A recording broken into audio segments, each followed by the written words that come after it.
আমি এখানে একটা জিনিস দেখলাম, এখানে একটা কল বসিয়েছে, তার জন্য প্রতি ব্যারেল পিছু 5 টাকা করে নিচ্ছে। এটা সত্যি কথা? হ্যাঁ, এবার আপনাদের বলি একটু, কলটা কলটা কারা বসিয়েছে? পশ্চিমবঙ্গ সরকার বসিয়েছে না, প্রাইভেট কেউ বসিয়েছে জানতে হবে। যে 5 টাকা করে নিচ্ছে তার জন্য স্লিপ দিচ্ছে। কাল থেকে 5 পয়সা দেবেন না আপনারা, কাল থেকে 5 পয়সা দেবেন না।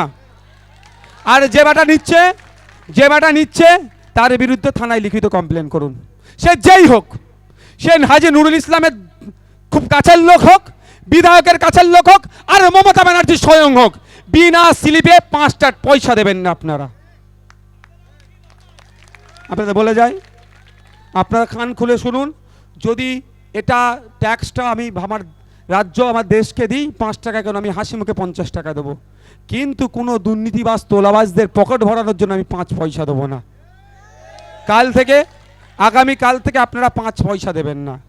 পানি আনতে যাবেন, যদি পানি না নেয় একটা ভিডিও করবেন, ভিডিওটা দেবেন, আমরা কোথায় কোন জায়গায় মামলা ওর বিরুদ্ধে ঠুকতে পারি। যে বেটা চাইবে টাকা তাকে বুঝিয়ে দেবো। ঝগড়া করবেন না, গিয়ে বলবেন আমাদের আইএসএফ এর বিধায়ক এসেছিল, এটা কথা বলেছে, এটা সরকারি কল তো ভাই। হ্যাঁ, যে তুমি 5 টাকা করে ব্যারেল পিছু নিচ্ছ, এর কারণটা দেখাও আমাকে। আর আমি 5 টাকা কাকে দিচ্ছি? ভূতকে দিচ্ছি না জেনকে দিচ্ছি ভাই, তাই না? তুমি 5 টাকা নিচ্ছ, এর সপক্ষে আমাকে রিসিপ্ট দিতে হবে। যদি আমার এই টাকাটা পশ্চিমবাংলা সরকারের কোষাগারে জমা হয়, পঞ্চায়েতে জমা হয়, সমিতিতে জমা হয়, জেলা পরিষদে জমা হয়, তারও স্লিপ আছে, সেই স্লিপটা নেন, তাহলে 5 টাকা দেবেন। আর না হলে না ভাই, আমি তোমাকে 5 টাকা দিইনি বলে আমাকে তুমি পানি দিচ্ছ না, ভিডিও একটা করে আমাদেরকে দিয়ে দেবেন। আর সে বেটাকে বলুন, তুমি খুব তাড়াতাড়ি সারা পশ্চিমবাংলা নয় ভারতবর্ষের মানুষের কাছে তোমার ছবিটা উঠে যাবে, এ পানি চুরি করে খাই। কাল থেকে করবেন, কিন্তু ঝামেলা করবেন না, অনুরোধ। অশান্তি করবেন না, অশান্তিতে জর্জরিত আমরা ভাই। উঠতে অশান্তি, বসতে অশান্তি, আর কত অশান্তি করবেন? 1952 সাল থেকে আপনার দাদুকে অশান্তিতে লাগিয়ে রেখেছিল, মারামারি হানানি করেছে। আপনার দাদু ওর দাদুর মাথা ফাটিয়েছে, আর ওর দাদু আপনার দাদুর মাথা ফাটিয়েছে। কেউ শ্মশানে গেছে, কেউ কবরস্থানে গেছে, কেউ মিথ্যা কেসে জেলে গেছে, কেউ মাথা ফাটিয়ে বাড়ি ঢুকেছে। দাদুরগুলো সব ধ্বংস হয়েছে। আপনার বাবাদের কেউ একই করেছে, এখন আপনাদেরকে করার চেষ্টা করছে। আর নয় ভাই, আমি অনুরোধ করছি আপনাদেরকে, বলে না লড়াই চাই, লড়াই করে বাঁচতে চাই বলছে না? হ্যাঁ, আমি এতটুকু কথা বেশি বলবো না। এখন এখানে সিপিএম এর পক্ষ থেকে কাকে দাঁড় করিয়েছে?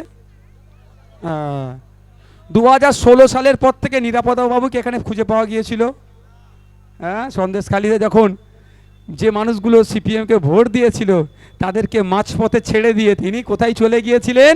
বাঁশদ্রোণীতে তার ছেলের ফ্ল্যাটে নিরাপদে থাকার জন্য। আর সন্দেশখালীর মায়েদের পিঠের চামড়া যখন তুলে দিচ্ছিল, তখন নিরাপদে বাবুকে খুঁজে পাওয়া যায়নি। তাই ভালো করে বুঝতে হবে, লড়াই চাই, লড়াই করে বাঁচতে চাই বলছে। লড়াইটা লড়ছে কারা আর বাঁচছে কারা? লড়াইটা লড়ছে কারা? 300 টাকার যারা রোজে ওই ইট ভাটায় কাজ করে, এই পাথর ক্যাসারিতে কাজ করে, এই মাঠে কাজ করে, শ্রম দিয়ে হাড় ভাঙা খাটুনি করে 300 টাকা দিনের শেষে যিনি ইনকাম করছেন, তাকে স্টেজ থেকে পাম্প খাইয়ে দিচ্ছে আমরা লড়াই চাই, লড়াই করে বাঁচতে চাই। ওর নেতার কথা শুনে পাম্প খেয়ে লড়ে যাচ্ছে আর ধ্বংস হয়ে যাচ্ছে। এটা 1952 সাল থেকে হচ্ছে। একটু ভাবতে হবে আপনাদেরকে। আমার উপরে রাগের অনেক কারণ আছে। ওরা নেতারা কি বলছে? তোমরা লড়াই চাই, লড়াই করে বাঁচতে চাই। মোহাম্মদ সেলিম সাহেব লড়াই করেছে কোনোদিন? এর জোরে বলবেন। ফিরহাদ হাকিম লড়াই করেছে, শুভেন্দু অধিকারী লড়াই করেছে, মমতা ব্যানার্জি লড়াই করেছে, অধীর বাবু লড়াই করেছে, অভিষেক বাবু লড়াই করেছে, কেউ লড়াই করেনি। লড়াইটা কারা করেছে? এই চটে বসে থাকা 300 টাকা রোজের মানুষেরা। 1952 সাল থেকে এই ধরনের স্লোগানকে বাস্তবায়ন করতে করতে ধ্বংস হয়ে গেল আপনার দাদু, আপনার বাবা। এখন আপনি ধ্বংস হচ্ছেন, আপনার ছেলেকেও ধ্বংস করবে। তাই আমি আপনাদের বলবো, আর ওই স্লোগানকে আপনারা বাস্তবায়িত করবেন না। আজকের পর থেকে যদি মাইকের আওয়াজ যাচ্ছে, তৃণমূলের বন্ধুরাও শুনতে পারে, বিজেপির বন্ধুরাও শুনতে পারে, সিপিএম এর বন্ধুরাও শুনতে পারে, কংগ্রেসের বন্ধুরাও শুনতে পারে। প্রত্যেকের উদ্দেশ্যে বার্তা, আমরা কি দেখছি, শুভেন্দু অধিকারীকে মমতা ব্যানার্জি ডেকে চা খাওয়াচ্ছে, কুণাল ঘোষ, দিলীপ ঘোষ, সুকান্ত মজুমদার, একজন বিজেপি একজন তৃণমূল এক জায়গায় বসে কেক কাটছে। সুজন চক্রবর্তী সিপিএম এর নেতা, পার্থ চ্যাটার্জি তৃণমূলের নেতা এক জায়গায় বসে যদি তারা গল্প করতে পারে এসি রুমে, কেন আপনারা এই হাবাসপুর এলাকায় কে বিজেপি করে, কে তৃণমূল করে, কে আইএসএফ করে, কে কংগ্রেস করে দেখার দরকার নাই, কেন আপনারা শান্তিতে থাকবেন না ভাই? এ প্রশ্ন করবেন না আপনারা নিজেদের মনকে? করবেন না ভাই? ওরা মারামারি করে না, ওরা লড়াইটা মিডিয়ার মাধ্যমে করছে। শুভেন্দু অধিকারী গরম গরম কথা বলছে মিডিয়ার মাধ্যমে, অভিষেক ব্যানার্জি গরম গরম উত্তর দিচ্ছে মিডিয়ার মাধ্যমে। এদিকে অধীর বাবু গরম গরম কথা বলছে, ওইদিকে মমতা ব্যানার্জি গরম গরম উত্তর দিচ্ছে। এদিকে সুজনবাবু গরম গরম দিচ্ছে, দিলীপ ঘোষ গরম গরম উত্তরটা কোথায় দিচ্ছে? মিডিয়ার মাধ্যমে, ক্যামেরার মাধ্যমে, আর ফোনে এর মাধ্যমে। আর আপনারা কি করছেন? ঢাস করে যে মাথায় মেরে দিয়ে মাথা ফাটিয়ে হয় ওকে কবরে পাঠাচ্ছেন, নাহলে শ্মশানে পাঠাচ্ছেন, নাহলে আদমরা করে 307 খেয়ে জেলের ভাত খাচ্ছেন। বা এটা আমাদের হচ্ছে না? এটা বন্ধ করা দরকার কি দরকার নয়? তাই আপনাদের একটা অনুরোধ করব, আজকের পর থেকে যদি কোনো দাদা দিদি বলে এই করো সেই করো, দেখে নেবো, বলবে দাদা দিদি 1952 সাল থেকে এই করো সেই করো, তোমার দাদুরা আমার দাদুদেরকে দিয়ে করিয়েছে, তোমার বাবারা আমার বাবাদের দিয়ে করিয়েছে, তোমরা এখন আমাদের দিয়ে করার চাইছো, আর হবে না। এবার আমরা দর্শকের ভূমিকা পালন করব, সাড়ে সাড়ে লড়াই করবে, আমরা গ্যালারি থেকে দেখব তোমরা কি করছো। হবে তো নাকি? হ্যাঁ, নেতাদেরকে দিল্লি পাঠাবার জন্য আপনি আপনার ঘরের ভালোবাসার মানুষকে, কাকার ছেলেকে, জ্যাঠার ছেলেকে, মাসির ছেলেকে, পিসির ছেলেকে একসাথে বসবাস করছেন এই 1-150 বছর ধরে, হিন্দু মুসলমানের যে সুসম্পর্ক সম্প্রীতির সম্পর্কটাকে এরা নষ্ট করে দিচ্ছে এই নেতাগুলো। এদের ফাঁদে পা দেওয়া যাবে? তাই আপনাদের বলবো, মারামারি হান্নাহানিতে জড়াবেন না। কেস খাবে পাবলিক, আর নেতা হবে ওর দাদুর ছেলের নেতা হবে, আর নয়।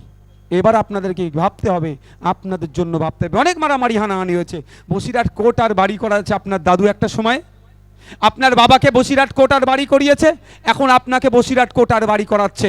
এটা আর করতে দেওয়া যাবে না।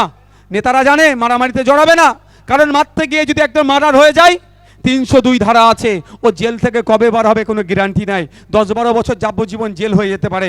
নেতারা ওই জন্য লড়াই করবে না। আর কি বলছে? লড়াই লড়াই লড়াই চাই, লড়াই করে বাঁচতে চাই। লড়াইটা কারা করছে? 300 টাকার রোজের মজুরি যারা কাজ করেন, যিনি কৃষক, তারা করছেন। আর বাঁচছে কে? সুজন চক্রবর্তী, বাঁচছে কে? মোহাম্মদ সেলিম, বাঁচছে কে? ফিরহাদ হাকিম, বাঁচছে কে? অধীর বাবু। ও হতে দেওয়া যাবে না। যদি অধীর বাবুদের এতই স্লোগান দেওয়ার মন যায়, আসো তোমরা সাড়ে সাড়ে লড়াই করো, আমরা দেখবো। এইসব বলি বলে ভাই আমার উপরে রাগ, আমি কি ভুল বলছি? আচ্ছা, এটা শুনতে কারো খারাপ লাগছে? একটু বুঝতে হবে ভাই, আপনাদের অনেক লড়িয়েছে। আমার উপরে রাগ কেন জানেন? আপনার দাদু, আমার দাদুরা সহজ সরল ছিল, সহজ সরল ছিল। গাছে তুলেছে, পাম দিয়ে গাছে তুলিয়েছে, পাখিটা পেড়ে নিয়ে ও দাদা বলেছে চট করে উঠেছে গাছে। কেউ পড়ে হাত ভেঙেছে, কেউ পড়ে মরেছে, কেউ আবার পাখি পেড়ে এনে দিয়ে দিয়েছে। কিন্তু আমার দাদু যে পড়ে হাত ভাঙলো, যে পড়ে মরলো, বছরে একবার এসে তার ছবিতে মালা লাগিয়ে কি বলছে? অমুক অমর রহে বলে ছেড়ে দিচ্ছে। বাকি 364টা দিন আমার দাদুর পরিবারের কিভাবে কেটেছে আমার দাদুরাই বলতে পারবে। এক কথায় দাদুর পরিবার ধ্বংস হয়ে গেছে। আমার বাবারা সহজ সরল ছিল, পাম দিয়েছে, গাছে তুলেছে, পাখিটা পেড়ে নিয়ে আয়। ও দাদা বলেছে, দিদি বলেছে, উঠতে গেছে চড়চড় করে, পড়ে হাত পা ভেঙেছে, একইভাবে ক্ষতিগ্রস্ত হয়েছে। বছরে একটা দিন এসে কেমন আছিস রে, বা ভালো আছিস, আহারে ও খুব ভালো কর্মী ছিল আমাদের বলে একটা মালা চড়িয়ে কেটে পড়ে। বাকি বছরে 364টা দিন কিভাবে গেছে তার পরিবারই জব বলতে পারবে। এখন আমাদেরকেও বলছে কাছে ভোট, কিন্তু আমি নওশাদ সিদ্দিকী বলছি আর হবে না, অনেক হয়েছে। আমি নিজেকে চালাক বলছি না, কিন্তু আমার দাদুরা সহজ সরল ছিল। আমি চালাক বলছি না, আমাদের হাতে কিন্তু অ্যান্ড্রয়েড সেট এসে গিয়েছে। দেখতে পাচ্ছি তুমি এসি রুমে বসে অমুক নেতার জন্য অমুক নেতার সাথে চা খাচ্ছ, আর তুমি আমার পাড়াতে আমার সাথে ওকে লাগিয়ে দিচ্ছ, হবে না। আমার বক্তব্য, গাছে উঠতে যখন নওশাদ সিদ্দিকী জানে গাছে উঠবে, নিজের পাখিটা নিজে পেড়ে নিয়ে আসবে, অন্য কাউকে আর পাখি দেবে না। সাথে কি বলেছি, আমি অকৃতজ্ঞ নয়। আমার দাদুরা যেহেতু এদের জন্য এত জান দিয়েছে, আমার বাবারা দিয়েছে, একটু এদের জন্য তো জান দিতে হবে, নাহলে একদম খারাপ কথা হয়ে যাবে। আমি বলছি কি, আপনি গাছে উঠতে পারেন না, আমি মই দিয়ে দিচ্ছি, গাছে উঠা শিখিয়ে দিচ্ছি, গাছে উঠে পারুন। তবে হ্যাঁ, ভয়, আপনি বিশ্বাস করুন, আমার দাদু যখন গাছে উঠেছিল আপনি তলায় ক্যাশ নেওয়ার জন্য দাঁড়াননি। আপনি যদি গাছ থেকে পড়ে যান, তলায় জান দিয়ে ধরার জন্য ক্যাশ নেওয়ার জন্য নওশাদ সিদ্দিকীরা রেডি আছে। আর কতদিন মার খাবেন বাবা, আর কতদিন মার খাবেন? আজকে ইট ভাটায় শ্রমিকের একটা ছেলে পার্লামেন্টে যেত, আজকে যদি একটা কৃষকের ছেলে আইনসভার মধ্যে যেত, আজকে যদি একটা দর্জির ছেলে আইনসভার মধ্যে যেত, তাহলে তার দুঃখ দুর্দশার কথা সে বুঝতে পারতো, পার্লামেন্টে তুলতো। আমি বলছি না যে তাদেরকে শুধু পাঠাতে হবে, কিন্তু তাদের দুঃখ দুর্দশাটাকে যারা ভাবে তাদেরকে পার্লামেন্টে পাঠাতে হবে। ইন্ডিয়ান সেকুলার ফ্রন্ট এই কৃষকদের কথা ভাবে, এই শ্রমজীবী মানুষের কথা ভাবে, এই দর্জি শ্রমিকের কথা ভাবে, এই ইটভাটা শ্রমিকের কথা বলে, এই শ্রমজীবী মানুষের কথা ভাবে। তাই ইন্ডিয়ান সেকুলার ফ্রন্ট আমাদের পক্ষ থেকে আমাদের প্রতিনিধিকে আপনাদের হাতে তুলে দিয়েছে।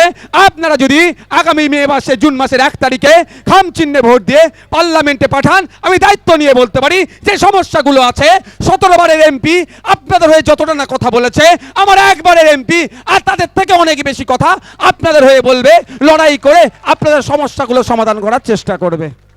এটা আমি দায়িত্ব নিয়ে বলতে পারি। আপনাদের হাতে এবার নির্ভর করছে। আপনারা